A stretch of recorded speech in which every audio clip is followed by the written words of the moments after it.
If you'd like to stand, we'll sing our call to worship.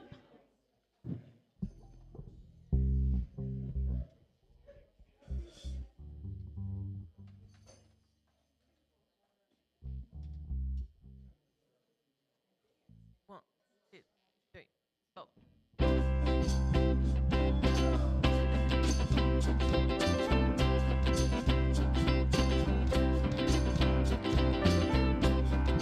Next to you. Oh, sorry. Said God loves you and I love you too. Loves you and I love you too. Now feel the love in the sanctuary. Feel the love in the sanctuary. Lift your voice and repeat after me. Lift your voice and repeat. We come together. We come together. We come together. We come together. We come together. We come together In the name of love. Come together. We come together. We come together. We come together. We come together. We come together In the name of love.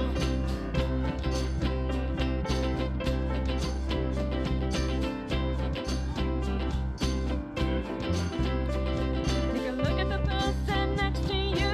Recognize the God in you. The love of God in you. Recognize the God in you. Feel the love in the sanctuary. Feel the love in the sanctuary. Lift your voice and repeat after me. Lift your voice and repeat. We come together. We come together. We come together. We come together. We come together. We come together In the name of love. We come together. We come together. We come together. We come together. We come together. We come together In the name of love. From every walk of life, every creed and color, in kinship we unite. in honor of the God in each other. Take a look at the person next to you. Look at the person next to you. Say namaste, I bow to Say you. namaste, I bow to you. Now feel the love in the sanctuary. Feel the love in the sanctuary. Lift your voice and repeat after me. Lift your voice and repeat. We come together. We come together. We come together. We come together. We come together. We come together In the name of love. We come together. We come together. We come together. We come together. We come together. We come together In the name of love. We come together. We come together. We come together. We come together. We come together. We come together In the name of love. We come together. We come together. We come together. We come together. We come together. We come together In the name of love. So welcome, everyone. I'm actually out of breath. Oh, but welcome to Unity of Traverse City. I'm Ann Reed, and I'm very honored today to be your worship assistant. And I want to welcome all of you who are here and also those who might be, I gotta get to my breath, watching us on YouTube. Welcome. We'll start today with some announcements. And Lori, you want to come forward and let us know what's going on? Sure.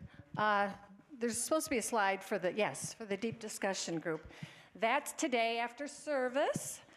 We're now starting just today this thing called You by Ernest Holmes, not Christian Science, Science of Mind. Anyway, he says, well, they call it God, they call it Allah, they call it Krishna. Why don't just call it you? And I loved that. That was like, whoa. So join us. We're going to meet back in one of the rooms off the fellowship hall because they're doing a Beatles rehearsal today. So you don't have to have read the book. You can join in on the discussion, but you can get that book online if you want. And then, starting this Thursday, Bob White and I are leading a study group in this book, Unity and A Course in Miracles. And when I came to Unity in 1986, probably like many of you, it was like, oh my gosh, I feel like I'm home. And it was like, I can believe in this. And are you kidding me? God wants me to be happy. God wants me to be happy? Well, then, at the same time, I found A Course in Miracles through my Unity Church, but I did not understand A Course in Miracles at all. No, just forgive, that's all I understood. And then I put it on the shelf for 17 years, and a whole bunch of traumas happened in my life, and I couldn't apply the Unity teachings very well. And fortunately, A Course in Miracles came back into my life, and when I read a book about A Course in Miracles, I finally understood it and said, oh my gosh, this answers almost every question I've ever had about God. Well, I didn't know until 2 years ago when we did that study group on Paul Hasselbeck's heart-centered metaphysics. I did not know that Unity and A Course in Miracles teach the same thing. I didn't think they did. And so when A Course in Miracles answered my questions that Unity didn't, now they're just one. And so I'm so excited about this book. And we start this Thursday at 1 o'clock here. And you don't have to have read the book if you haven't gotten it yet. It's just sort of the introduction. And we hope you'll join us. It's going to be fun because the book is great. So thank you very much.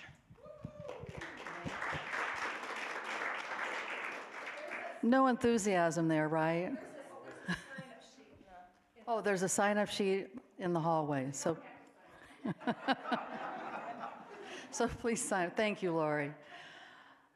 A reminder, join us next Sunday, June the 14th, for a Beatles Sunday. It will be fabulous. So wear your Beatle clothes, bring your Beatle attitude, and come join us for the celebration.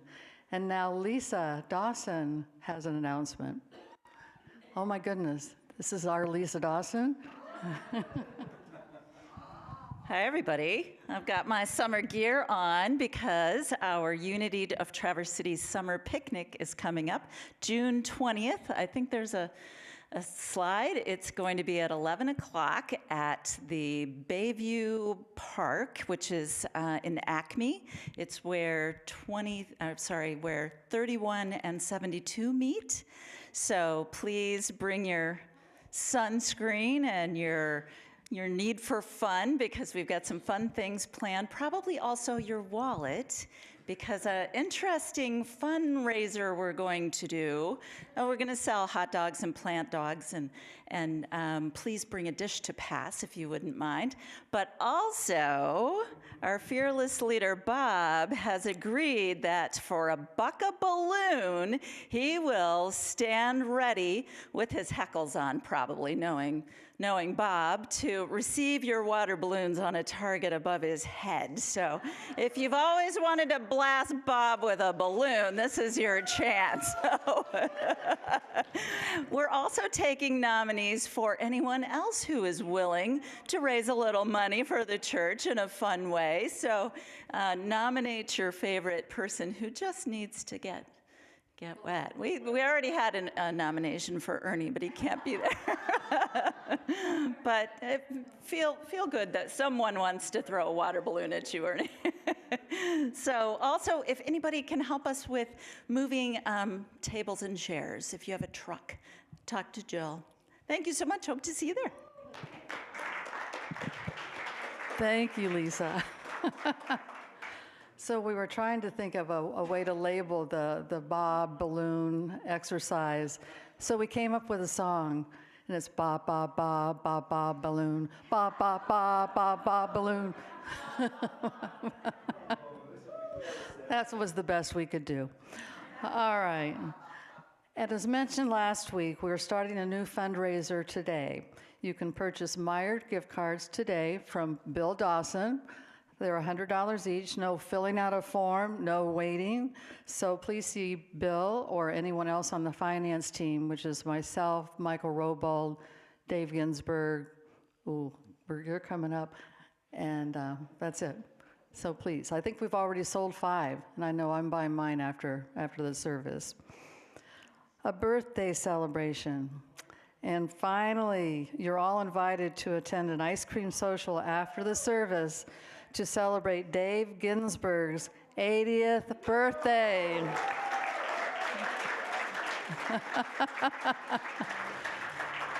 Man, 80 sounds young now. I like that. Thank you, Dave. But please join us for this special celebration. All right. Oh, something important. Lisa Dasa has something important to say. I totally forgot to mention that we're going to have a pet blessing at the picnic as well. I should have read my notes. There'll be a pet blessing as well as a psychic pet reading. So thank you very much to Julie and Isabel, is that right? Lindsay, thank you, Lindsay. So please bring your pet with you as well. Sorry to leave that out. Does the pet have to be in animal form? Can it be in human form? Doesn't matter. Oh. Thank you. Actually, that's very exciting.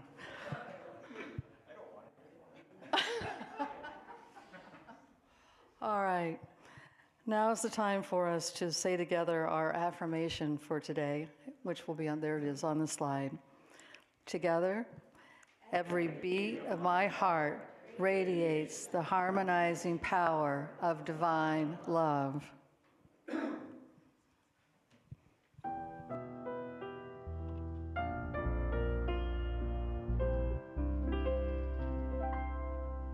I go to God in prayer. I know my God is there. In the silence I hear that the dark holds no fear. So I go to my God in prayer.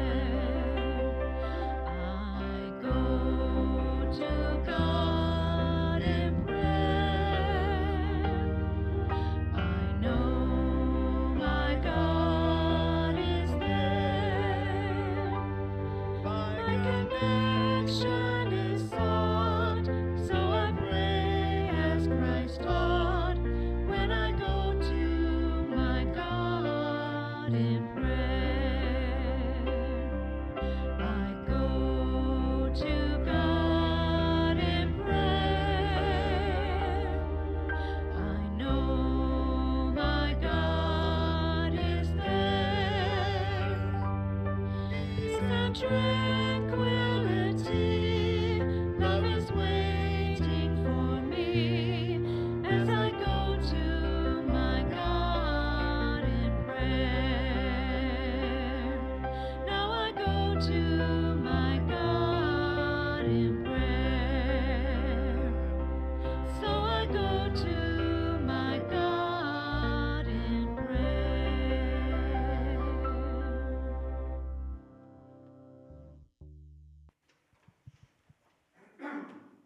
Now we'll move into prayer for this part of our service.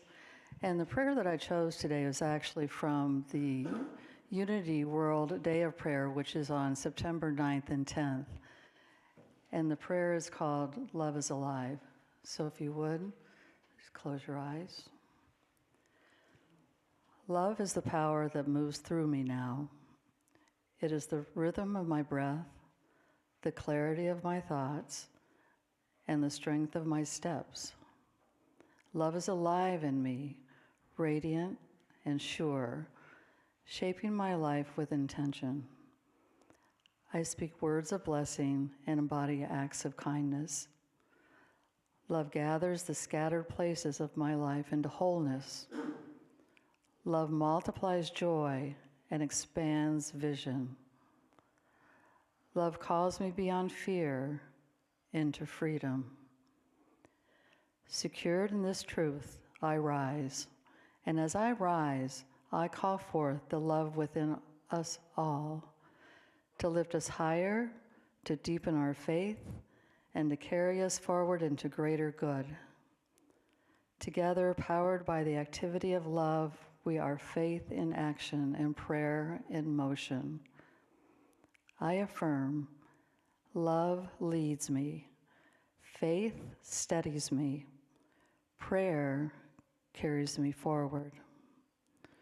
With each breath, I choose love as my path, my presence, and my power.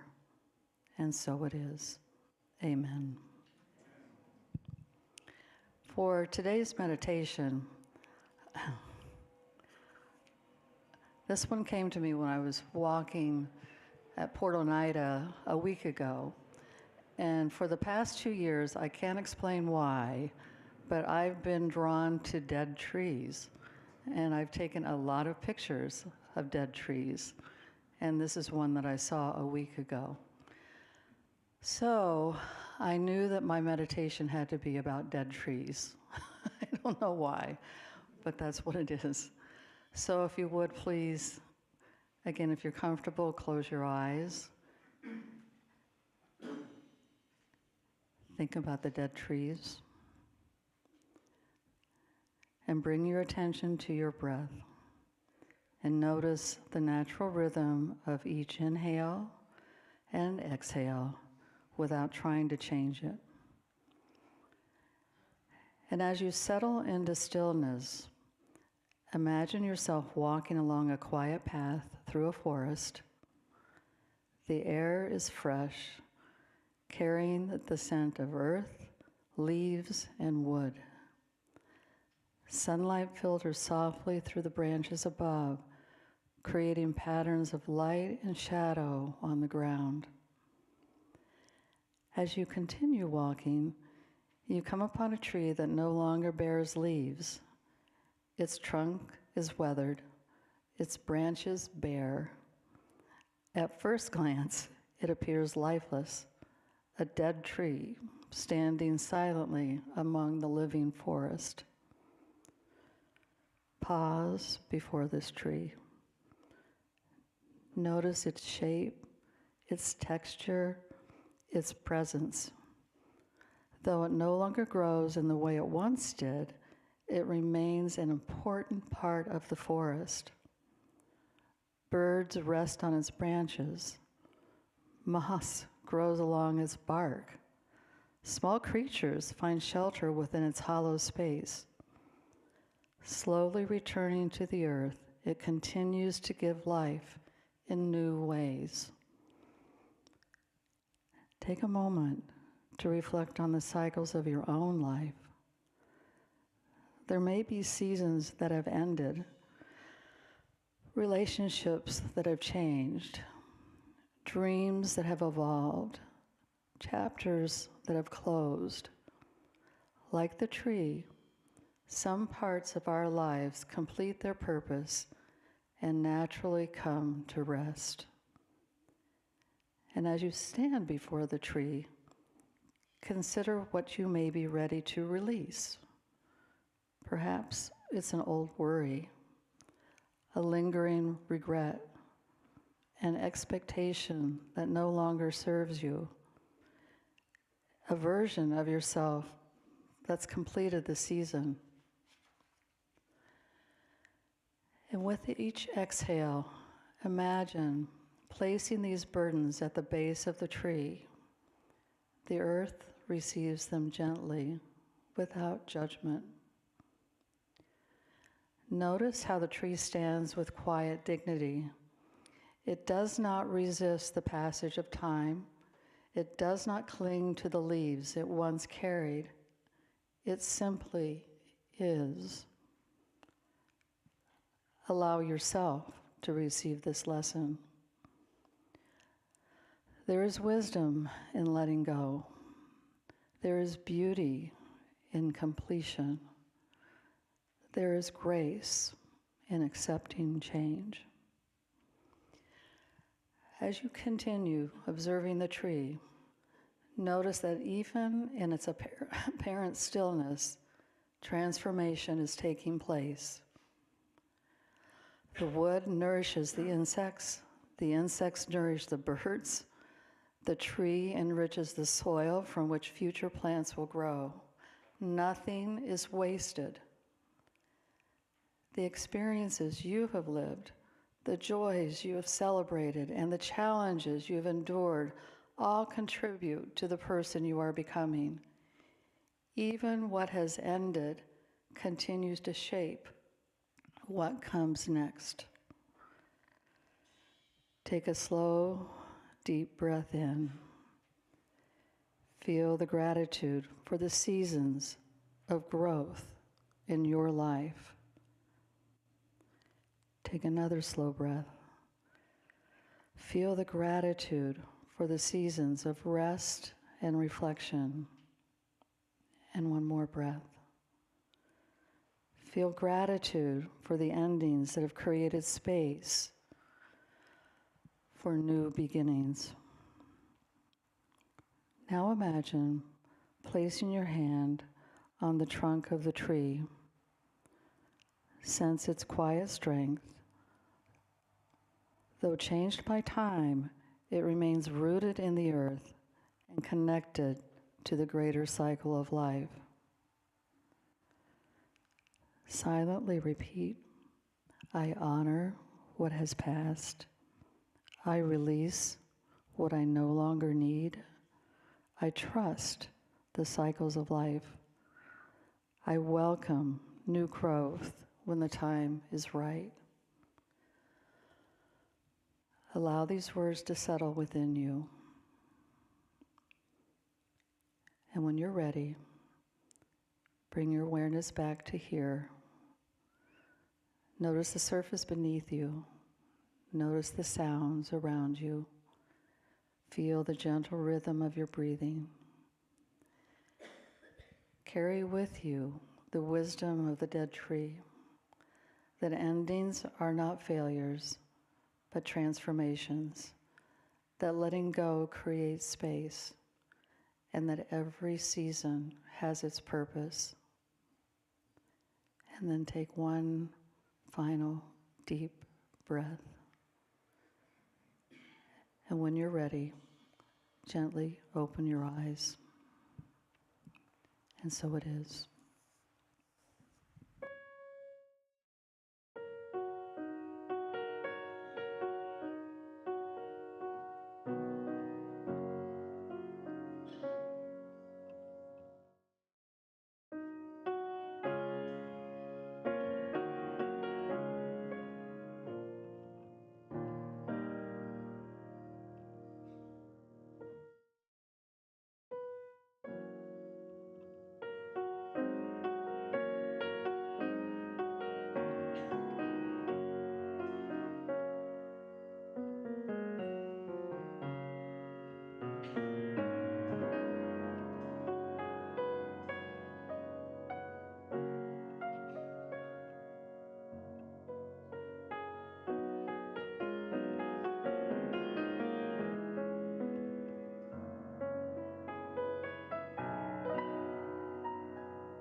Wow.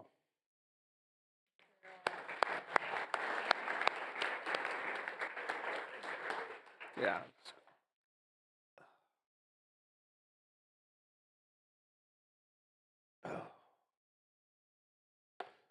Good morning. This is my official claim that the summer season is here. This is my Jimmy Buffett shirt.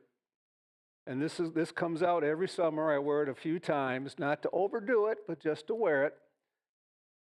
But I thought that, it's missing something. And like the song says, what would Jimmy Buffett do, right?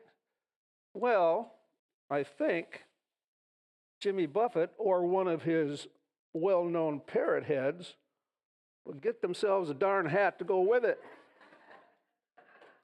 So now I've got parrots from my head down, not to my toes, but to my thighs. I also have a nice hat to try to protect me some on the 20th when you guys are all taking shots at me. And I will make a challenge right now. Everybody who really gets me wet, I'll put in $1 for every one of those. See how well we can do. Make a little bit of money. And I have a lot of witnesses, so that's a deal now. And I have a comment to make to Lori Colburn. She said she put her book away for 17 years. That's chump change. I put mine away for 30 before I picked it back up and started using it. So, anyway, that goes away. Another sure sign of summer is all of the action and all of the superhero thrillers that are going to be showing up in the movie theaters, and they have already. Now, that's a summer consistency that these will show up, make a whole lot of money for somebody. And I have to admit that I'm drawn to them occasionally because I'm a typical guy. I think that life has enough drama, particularly in the times we're living in right now, that I don't have to pay to see more. I can just watch TV, open a newspaper, whatever, and I've got all the drama I need. So if I go to a movie, I want to laugh, be scared, see car chases, or see something blow up. And that will make my day. Also, if you go to a movie, you know what that means. That the popcorn is overpriced. You're going to spend $20 for a bucket and a pop.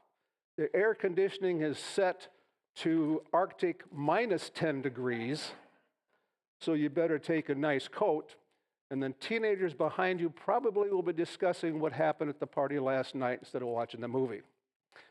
So, given all that, we enjoy a good superhero show. And something I've noticed, at least what I enjoy most about that, is when the person finds out that they have this superhuman trait, whatever it might be. Could have been that they were struck by lightning. It could have been that another superhero baptized them with a prick or something. But all of a sudden, they've got this thing that they could never do before.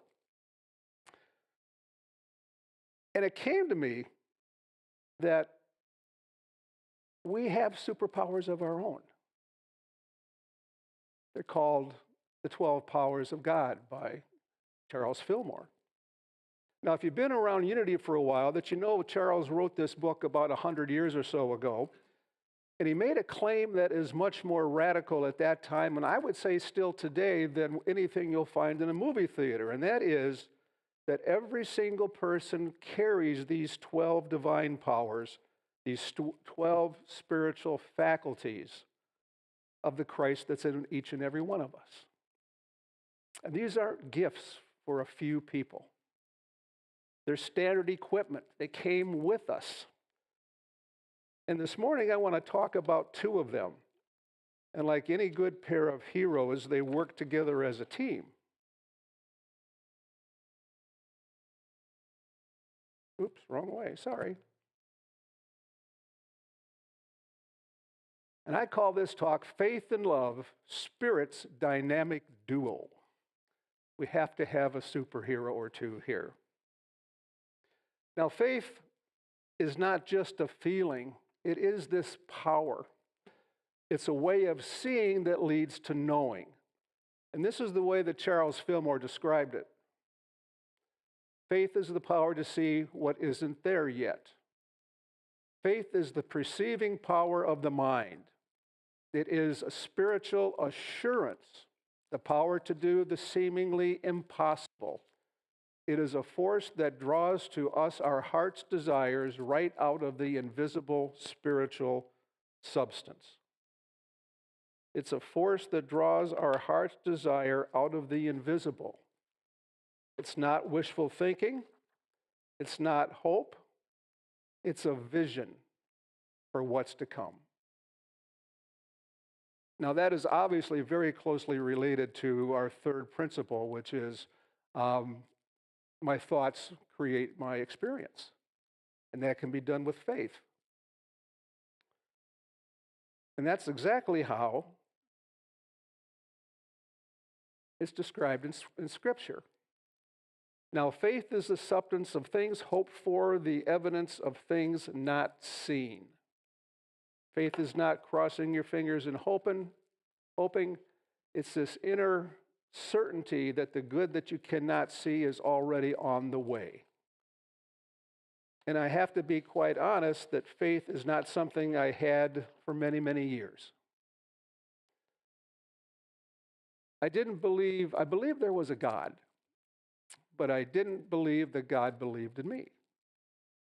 I didn't have any connection. I didn't have any faith that I would have a connection. And it took me years to discover how wrong I was.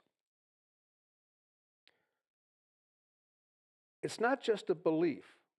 It's a spiritual faith, is deep. It's a knowing that it doesn't depend on the evidence that I see in front of me. It's the part of me that can stand in the dark and still know that the dawn is coming.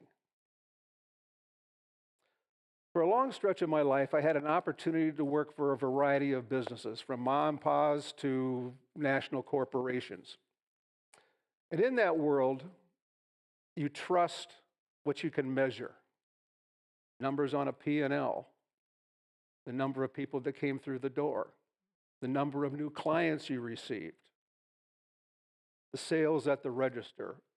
If it's not in your hand, if it can't be seen in that way, then it doesn't make any difference. It doesn't exist.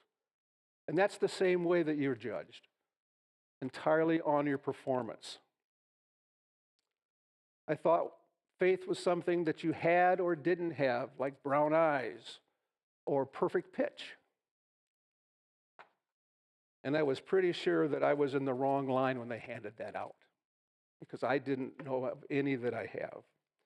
And what I didn't understand at the time that has become so obvious to me is that faith and every other power we have was already inside of me. I was just not aware of it. I was not able to acknowledge it. I couldn't tap into it if I tried at that point, because I wasn't ready for it. It was undeveloped.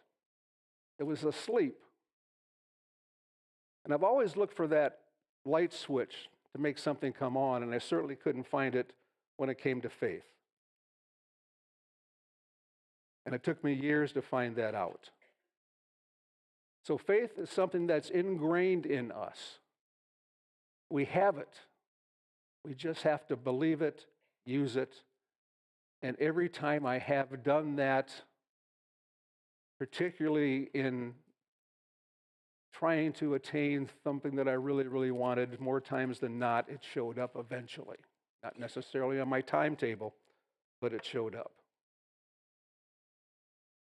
The second power is love. Now, we've talked about faith, we've talked about love in a number of different ways, a number of different times. And in Charles's books, he attributes faith to Peter. Peter was the first disciple that Jesus took. He said that he was his rock on which his church would be born or would be built. And for love, he built that on John. It's the disciple that Jesus loved.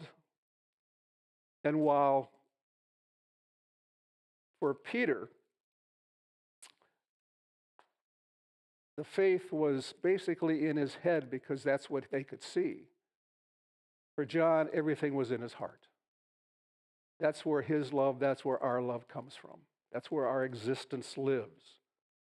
And each of these independently are quite powerful. But when you put them together, when they both work with one another, then we have a superpower.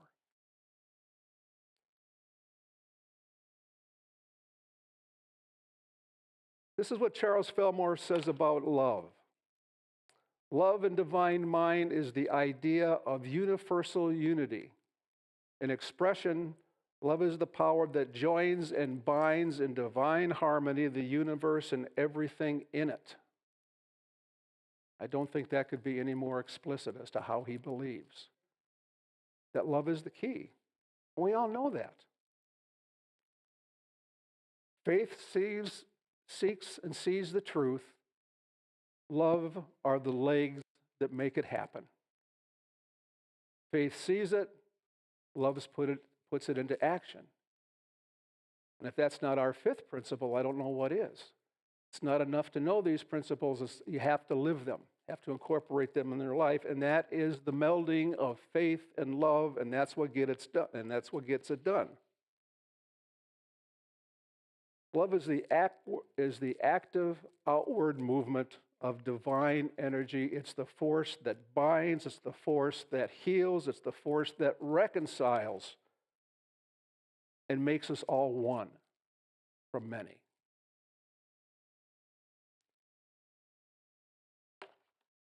And here is something that is fascinating to me in Scripture. It puts faith and love side by side and makes sure that you know which is most important. From Corinthians, and though I have all faith so that I could move mountains and have not love, I am nothing.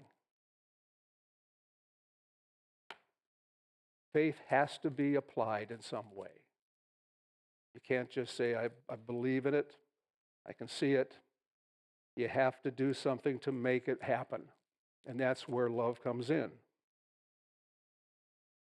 Faith locked up in its head by itself is coming to the heart and out into the hands is incomplete.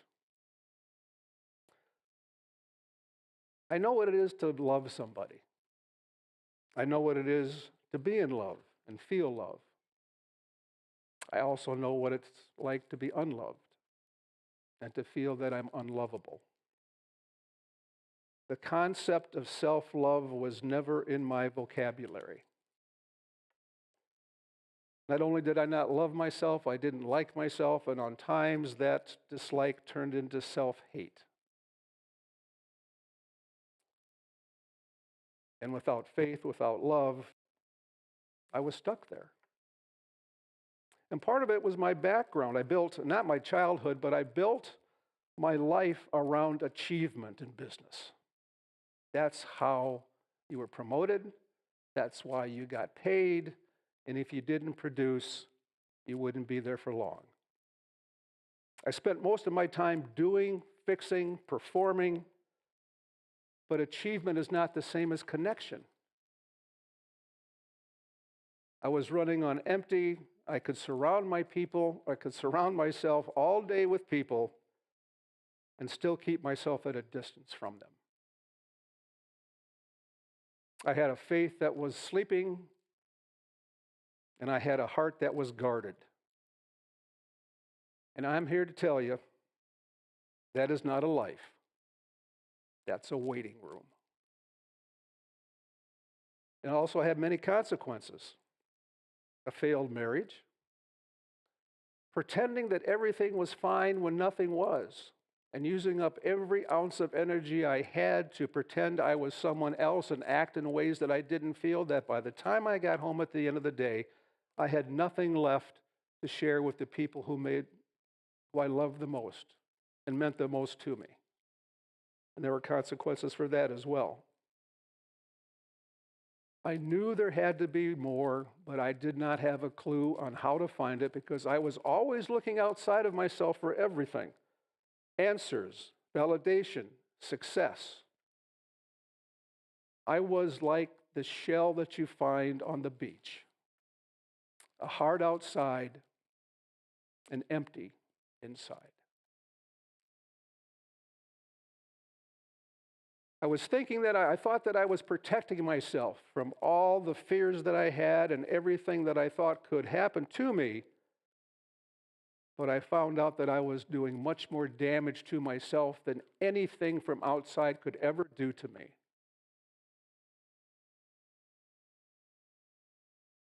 Depression is anger turned inside. I've never read that somewhere, but I believe it.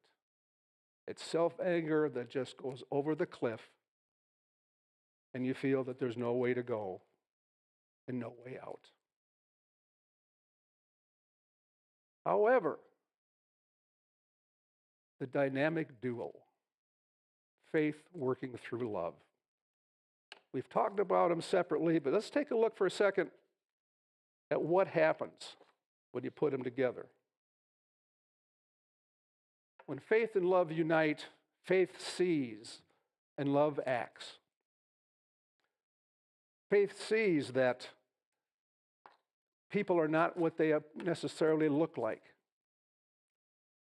They are all children of God. They are all divine individuals and creatures, the same as we are, and what we see is not true.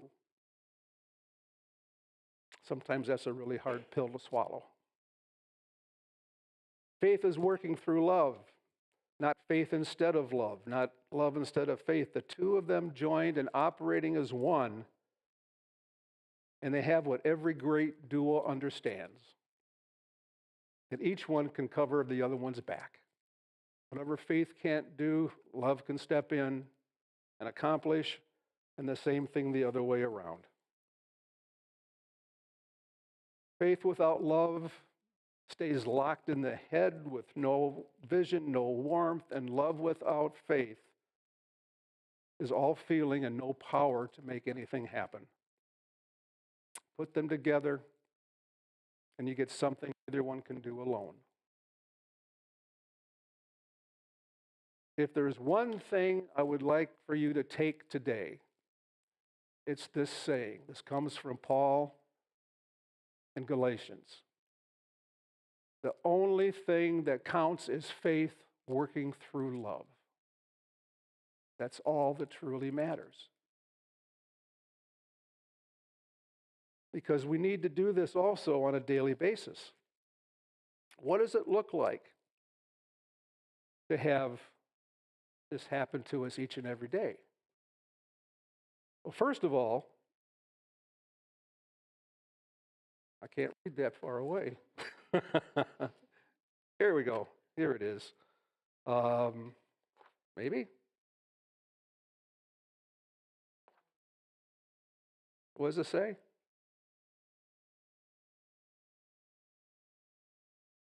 I needed to make that bigger. Believe the best, yes. Okay. We do need to believe the best, because that's what helps us to have more faith. And if we believe it's not going to, we're going to end up in the gutter, where are we going to end up? Right? In the gutter. If you want to make more money or want to have more abundance, and you're thinking that, God, how can I do this? I just can't do it. Well, you can't do it. There was some football coach or someone at one point said, it doesn't matter where you think you can or you think you can't, you're right, whichever you choose.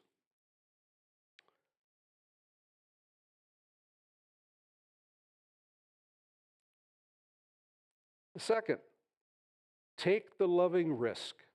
This asks more of us. It asks us to go out on some limbs that we don't know how our action is going to be accepted.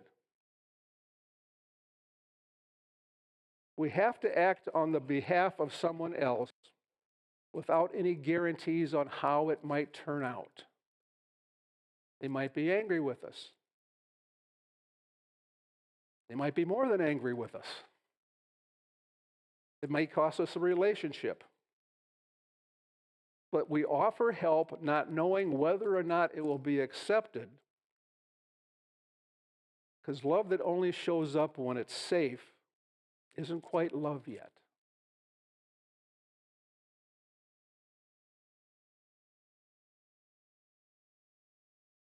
Number 3, show up before the proof. The third one is the one that tests us over time. This is the Hebrew, or the saying from Hebrew that I mentioned earlier. You keep giving, you keep serving, you keep loving before there's a single sign that anything is making a difference. It's like you plant a seed. For a while, you're not going to see anything. But you know at some point it's going to grow. Just as you could know at some point that when you are showing up, things will happen. Faith doesn't wait for evidence. Faith is the evidence. And the last one, which in many ways is the most difficult of all, speak truth with love. It's easy to keep our mouths shut and not say anything. We won't make anybody angry except ourselves. We won't start a fight with anyone.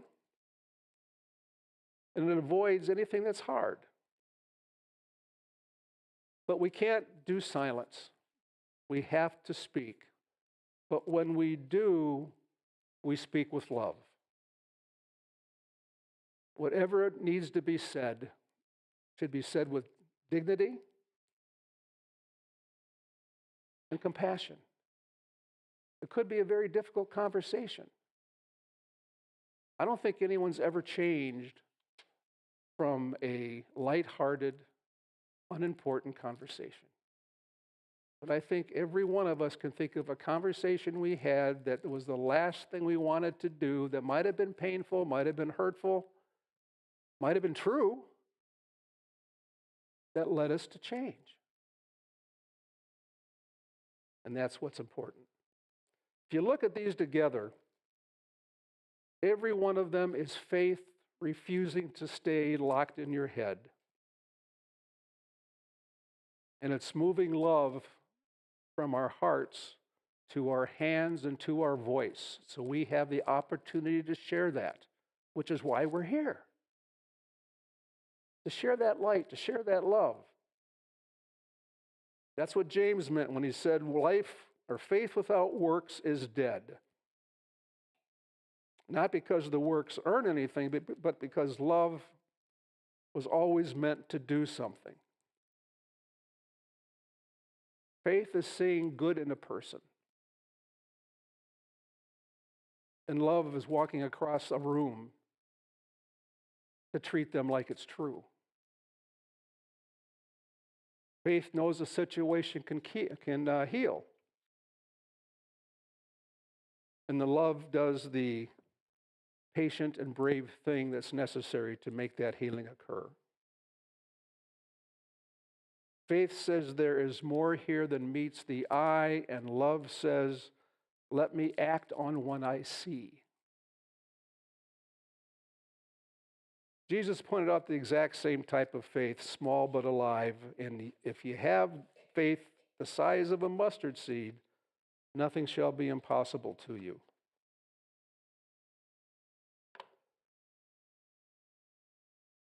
I want to return back to what my experience has been for a moment. I was lost. I really didn't have any hope. And I didn't know what in the world to do about it. And somehow I met, through a 12-step program, a couple, with Lori and myself, that we wanted to go, we're looking for a church. They said, hey, there's a Unity Church here in Flint. Well, let's go.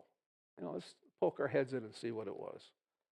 So we walked in, and I told this story before. There was this pretty good-sized African-American woman belting out, "Come to the Cabaret" with a band. And I thought, if they're playing cabaret, this might be a place I belong. I can live with this. And we stayed there, and we finally moved up here. And Lori started attending, and I did for a while myself, and I went my separate ways and came back a whole bunch of years later. Which is really amazing to a lot of us to even see me standing up here. I get that. But I started listening. I started reading. I picked up the Course in Miracles again after 30 years in a banana box. It was a wake-up call. From the Course and from Unity, I came to believe and to know that I am an expression of, an individualized expression of God, and that the Christ lives inside with all the other powers. It's not a gift that's unevenly distributed. It's not something that's granted or withheld because of our behavior. They just are. They're present at birth. They're with us for our whole life. And when I woke up, I started to see things differently. I moved past appearances. I didn't just look at the receipts or the P&L. I looked at how was I spending my life? How was I treating people? I learned more about love than I ever knew before.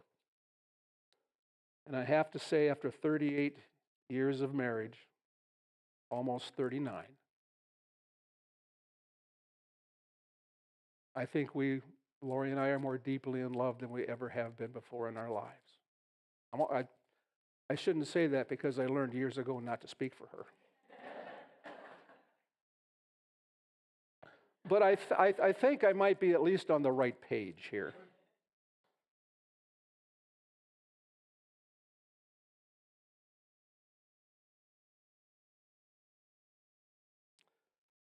I had found finally that I wasn't just observing life, I was partaking in it. And once that happened, all other things happened. It's like the doors or the floodgates were opened. I began getting involved. I began to feel different. I began to feel, hey, there is something about this spirit within us, these powers. The fact that God doesn't hate us, doesn't want to make us miserable, doesn't take his staff and just split water and knock down chariots. And it's not even a he. That's my old image, this old white dude, right? The big old long beard and a white frock and this staff that he has, saying, yeah, that was good, that's not. And you can't recover from that. But I am a totally different person than I was 15 years ago or 30 years ago, and I could never imagine that this is where I would be. But for the last 5 or 6 years, everything fell into place when it needed to. Obstacles that I thought would stop me either went away or like a stream. Rather than button up against the rock, it finds its way around or finds its way over. And that never happened before. 40 years ago, I would have just sit there and kept knocking heads with that rock until one of us fell out, and it wouldn't be the rock. It'd be me. So I am a living example and a surprise to not only myself, but many other people that this works. This is true, this is real, this is spiritual law. And the only way that it doesn't work is if I get back in my own way and stop it. And I have no plans to do that.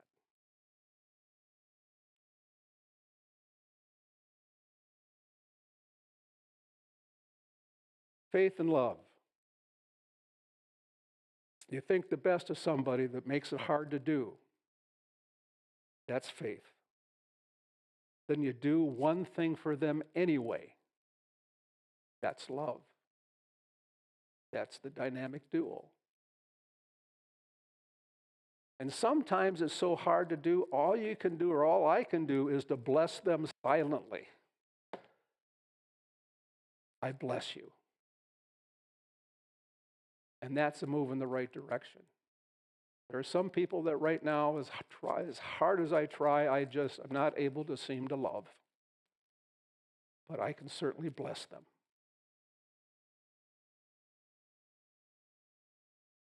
You believe a situation can turn around, but you have no idea how it's going to happen. That's faith. And then if you take one step, one tiny baby step to doing something to make that happen or to possibly occur, before anything shows up, that's love. You don't need to be powerful to do it. Think of the mustard seed and think of turning on the switch. I don't know if I've got this one on the slide or not. You can see I'm a pro at this. This is an affirmation that I came across. I would like us to say this together. My faith is alive and active. I express God's love in all that I do. You know, the movies have it kind of backwards. They tell us that the hero is rare, that it's only Superman, Batman, Supergirl, whatever.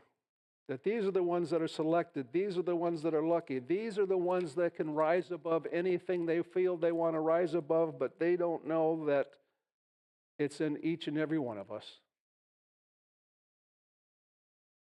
We all can exercise our superpowers when we feel like we want to do that.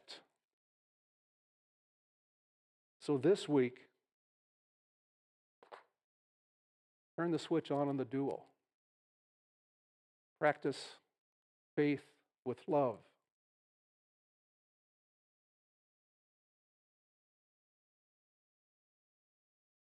Remember this as you go through your week. Faith perceives the truth. Love acts on it. And together, they are one of the Christ in action, as are we. It's the perfect example of the Spirit coming to us, moving through us, acting as us, and then allowing us to take that into the world and share.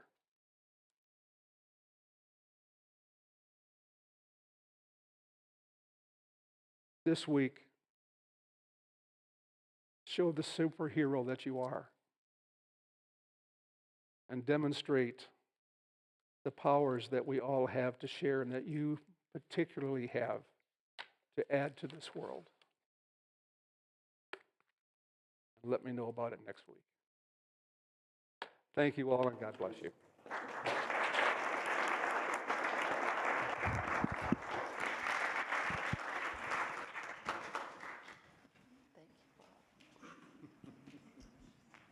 feel like our shirts together. Yeah, this is. Aren't we quite a duo? I'm the cheetah, he's the parrot. Obviously, we didn't compare notes today.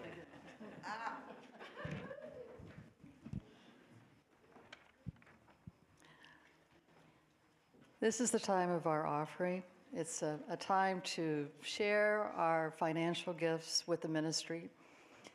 As children of a loving God, we live in the light of abundance, deeply grateful for all that has been given and all that is to come. We embrace the good that God provides with joy and thanksgiving. And together, let's say our prosperity blessing, which is on the slide. God is the constant, unconditional, and unfailing source of good in my life.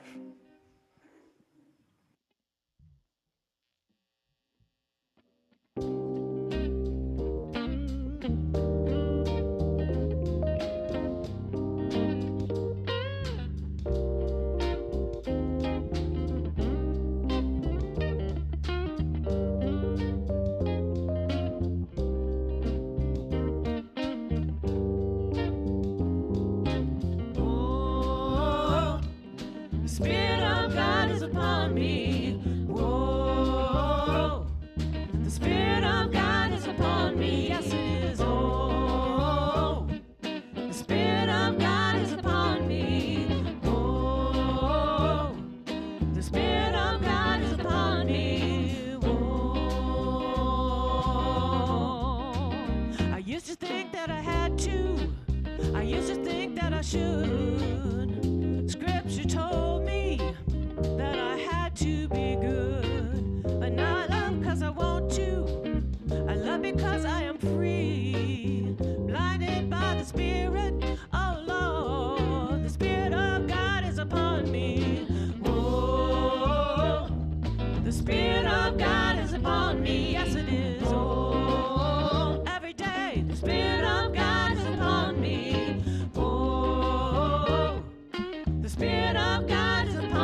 wonderful.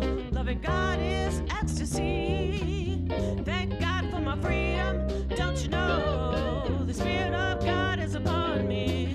Oh, the Spirit of God is upon me, upon me. Oh, every day. The Spirit of God is upon me, upon me. Oh, the Spirit of God is upon me. Oh, the Spirit of God is upon me. Oh.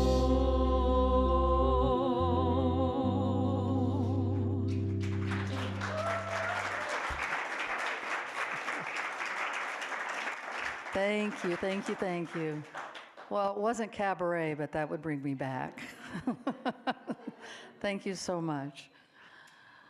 I want to thank all the volunteers here today. This church is primarily run by volunteers, in case you haven't noticed, but people in fellowship, they're providing us with the food, the people that help us sit in our seats, the people that speak, the people that sing. We all make up this church, and everyone that's in a chair here today makes up this church. So thank you so much for being here and joining with us all together. Now is the time, oh, and one last happy birthday, Dave. Thank you. And thank you, Bob, for a very inspiring talk. We all need that faith and love, and we need to be reminded of it, right? Yeah. All right, now's the time to form our circle, if we would.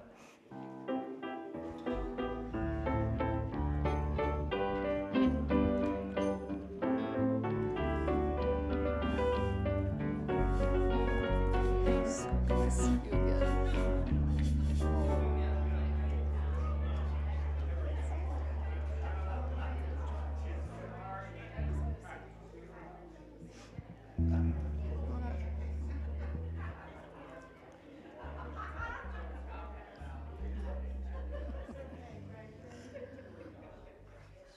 Oh.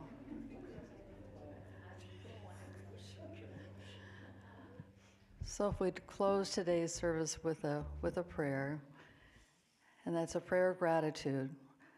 Thank you, Spirit, for bringing us all together, for giving us this time to be with one another, to share our love, to share our faith, to share our joy, and to share our sorrows, if that's what we need to share.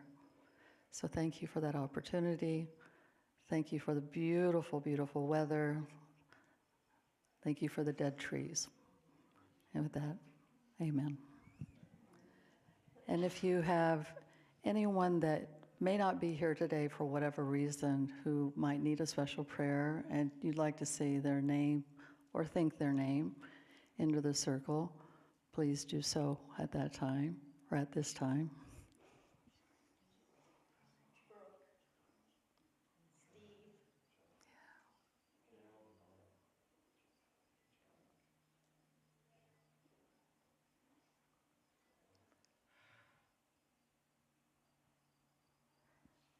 And as those names are shared, and they go out into the universe and they receive the love that is theirs and we know is available, we offer them our prayer for protection. The light of God surrounds us. The love of God enfolds us. The power of God protects us. The presence of God watches over us. Wherever we are, God is, and all is well.